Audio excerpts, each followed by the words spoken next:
this video is for the 6 people that asked how my pedal board works. So my thought behind this was I would run through the path of everything and why I put it that way. And then I would show you how each of the pedals works in context. So I go into this drop pedal here. And the reason for that is I wanted the tuning of what I'm playing in to affect all of the subsequent pedals. And then it goes to the tri-parallel mixer, which splits the signal 3 ways. One signal goes directly from this node, I guess, this loop. It doesn't return, it goes right to the amp. So the clean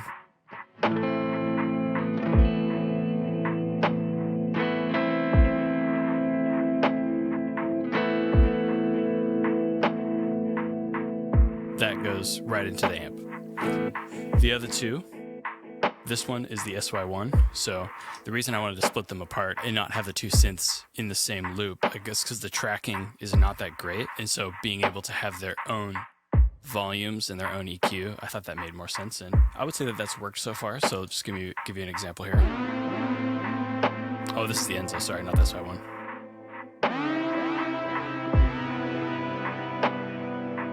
I have glide on it right now. This is how I use it 90% of the time.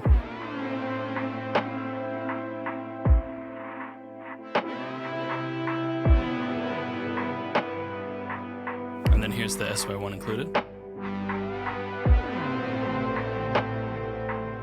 I have kind of in a pad setting right now. So it just kind of thickens everything up.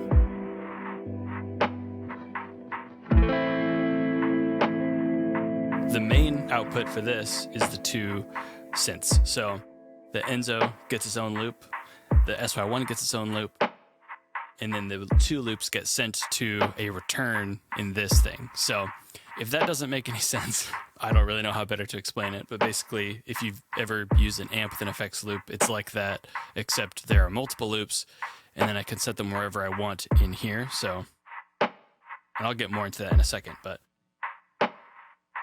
the reason I did that is, A, I don't want the synths hitting the amp. I want them to have their own EQ settings. So I have them alongside the amp, I guess. So the amp and the 2 synths run parallel to each other.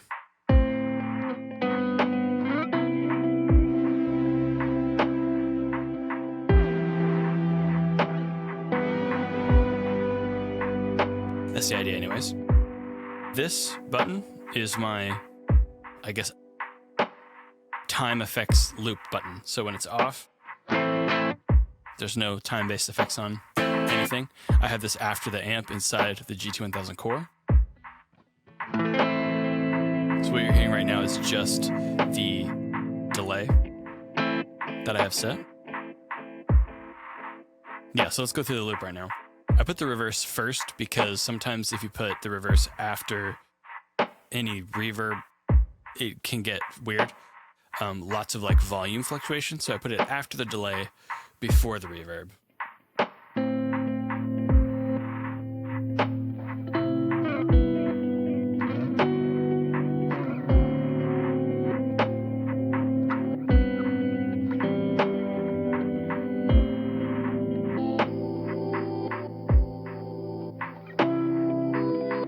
And so you may have noticed that I like running the clock back really far. It's not actually because it listens for more time, and I guess I should explain that for anyone that doesn't know what the reverse does. It has a read head and a write head, so it listens to what you play, and then after an allotted time has passed, it plays it back in reverse. So the further, and that's controlled by this clock here, the read. So the further back to the left I put it, the more it records, but also the lower quality recording.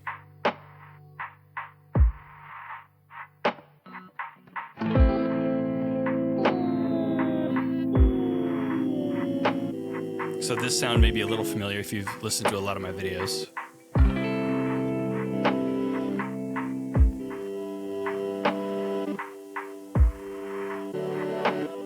That hiss is because the clock is being starved of voltage or wattage or I don't even know, power.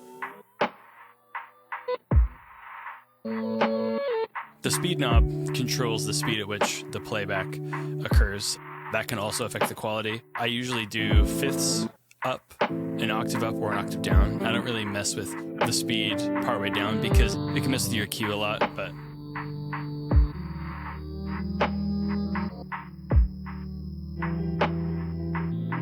yeah, a really safe setting in my experience is clock about halfway, mix up the middle. It just adds like a nice kind of warbliness, a nice ambience. And that's a lot of what I look for. I don't know what I'm going to title this video yet, but something along the lines of how to achieve texture in reverb. So when I'm looking at what effects to use for ambient stuff, I'm looking for texture, I'm looking for movement. I guess that's a good transition point for this pedal, the Sunlight. This is one of my favorites.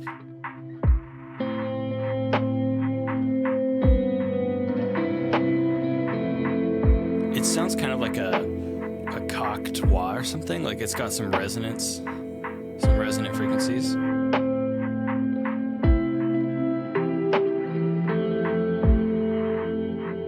But it's really warbly. I almost always run it on the tape setting.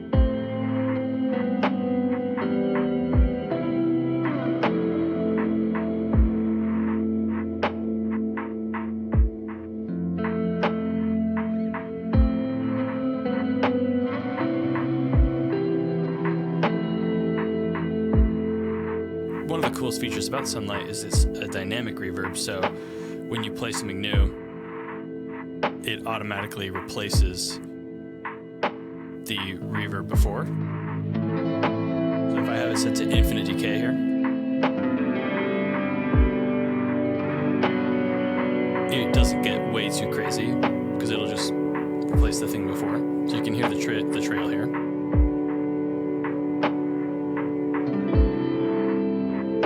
And then it's replaced by the new sound.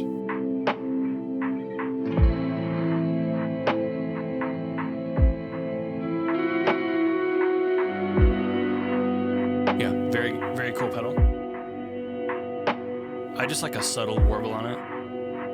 So this is my setting 90% of the time, like I said. If I do higher depth, I usually go lower rate.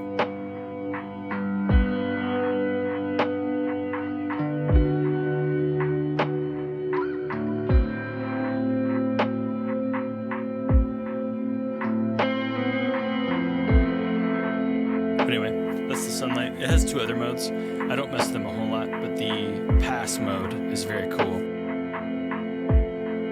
So, I don't know, I might do a video on that at some point. The Dark Star, I really only use two settings on it. This is the delay setting.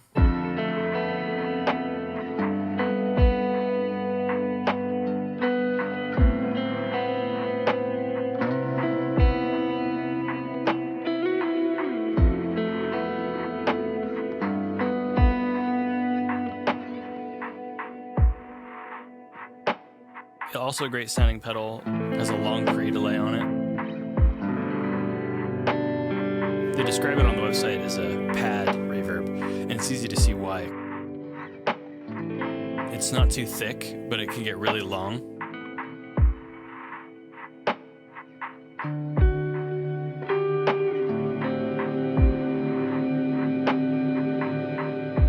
It's really easy to get to feedback on the delay setting, which is really cool. The other setting I use a lot is the crush setting. Here, let me dial that in. So Control 2 controls the sample rate. And then Control 1 controls the pitch of the reverb. I use octave down quite a bit.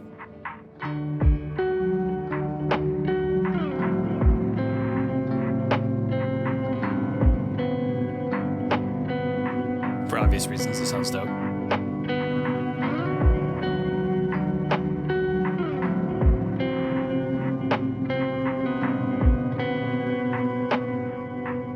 Yeah, sometimes I use the octave up. I'll show you what that sounds like.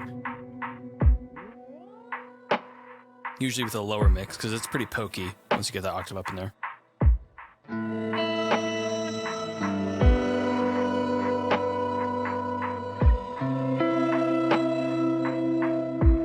One way to get rid of some of the pokiness is you lower the sample rate. So you you lower the sample rate by turning the Control 2 knob.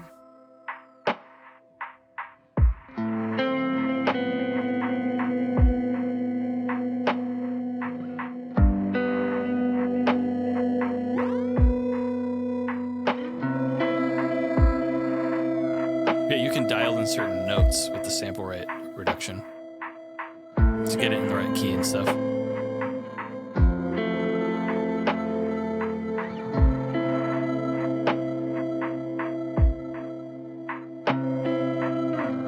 Anyway, don't want to get too carried away there.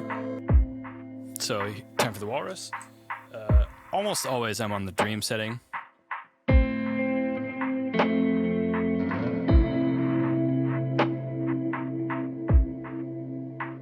Yeah, if you want like a really washy reverb, this is great.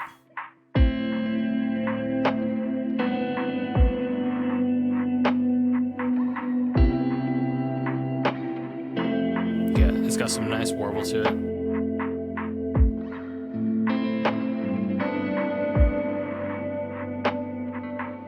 I don't remember if I said this actually. This is the Slotva. No idea if I'm pronouncing that right, but this is the Kamakura series, I think. It was recently discontinued.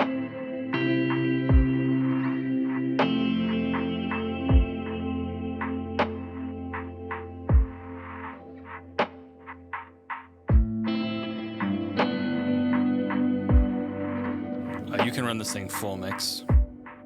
It's got a nice swell in.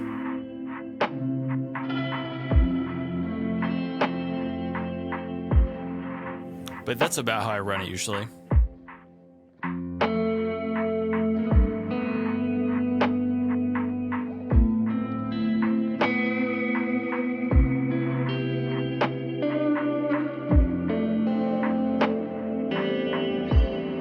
Anyway. And then for the final reverb here, this is actually outside of the loop. And then that's because I want it to be stereo. The loop is in mono. So this output's in stereo, so once all of my effects are dialed in, processed, good to go, I'm happy with my sound, that's when I start dialing in this pedal here. I almost always have it on church. I do use it on shimmer sometimes, as a very nice shimmer sound. But I like having it at the end, so I can get a nice stereo spread. Just kind of spread everything out. I'll show you shimmer real fast.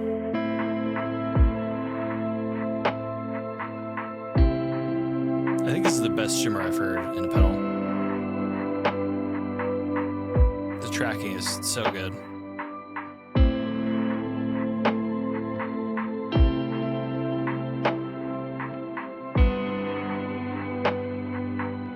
I also like lo-fi. It adds some room resonance.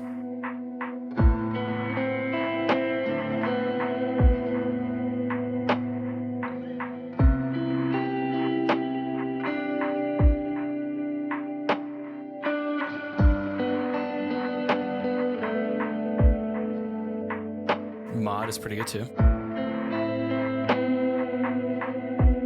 It's just a modulated reverb.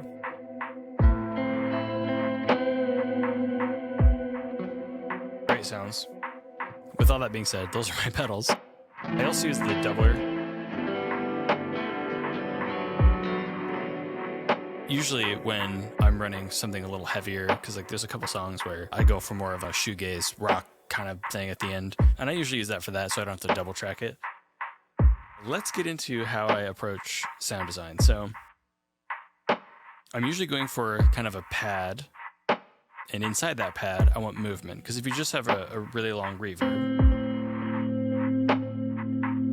let's start with turning off the delay so you get more of what I'm talking about here. That sounds great. Right, that's just one reverb. But I want there to be more movement in there, keep some interest. So you could add a delay, so this delay is before the reverbs.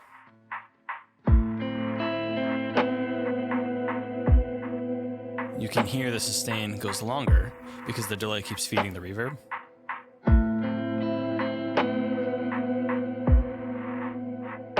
Typically, in this kind of context, I have high feedback on the delay, low level. So this is, I think I have it at 45%, but the feedback is 69.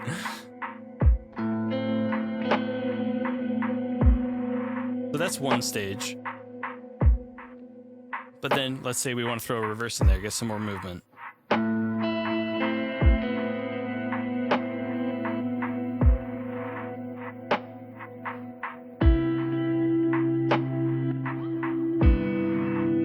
You don't want to play too busy when you're doing something like this because it distracts from the layers. Typically, the busier of a part that I'm playing, the less reverb I have, and the way lower in the mix it is. But usually, reverb is the star of the show for what I'm playing, so.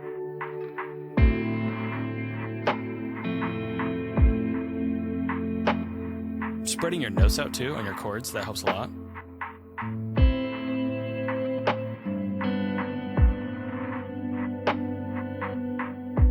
The two main notes that I'm playing for this chord are over an octave apart. So just a thought there.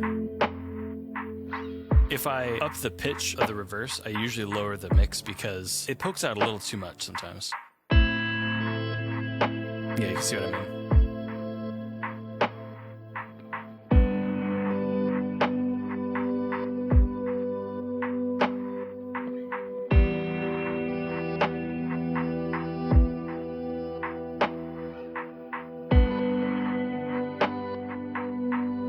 So that's a good layer. Let's add in some sunlight here.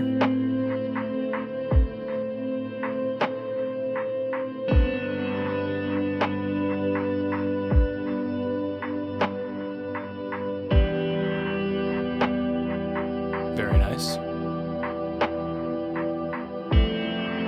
And the cool thing about sunlight is if I have it in the infinite setting,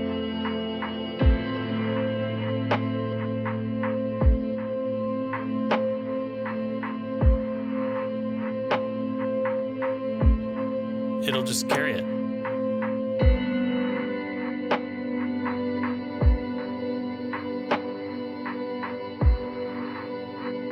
Thank you, sunlight.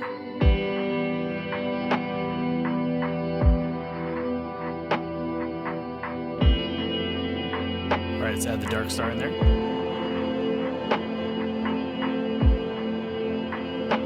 And notice the more reverbs I'm adding, the lower the mix is.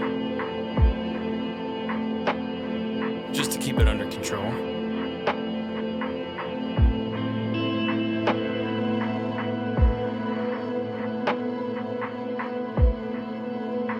Like I said, with like the high pitch stuff, I tend to go really low in the mix, so it's just like a very subtle layer.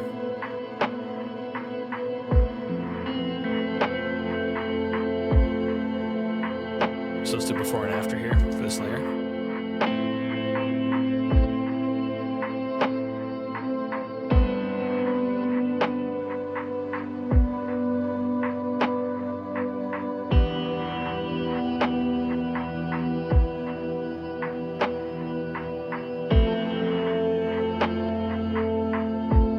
Let's add in the walrus, baby.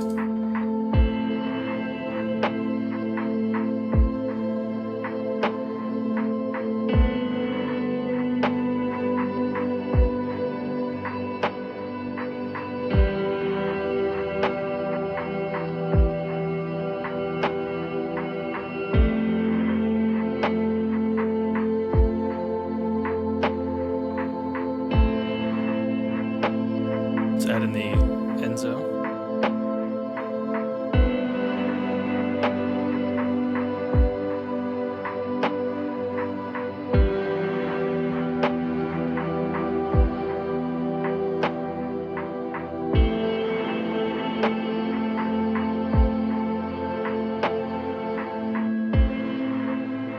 So anyways, that's basically it. My computer started freaking out and I lost a bunch of the recording that I was doing. I'm editing it right now. I'm just going to play footage that I was able to keep. I understand that I don't necessarily have a very straightforward way of explaining things, so I apologize if this is completely nonsensical. If there's anything else you'd like to hear from me, go ahead, leave it in the comments. I want to hear from you guys what material you like. Obviously, I've been building up the ambient playlist for a while now, so I would be curious to hear what kind of stuff you like, what kind of stuff you aren't really feeling. And yeah, if you want to see more videos like this, go ahead and let me know. I'd be interested to do more if you guys want to see more. Thanks for all the support. Peace.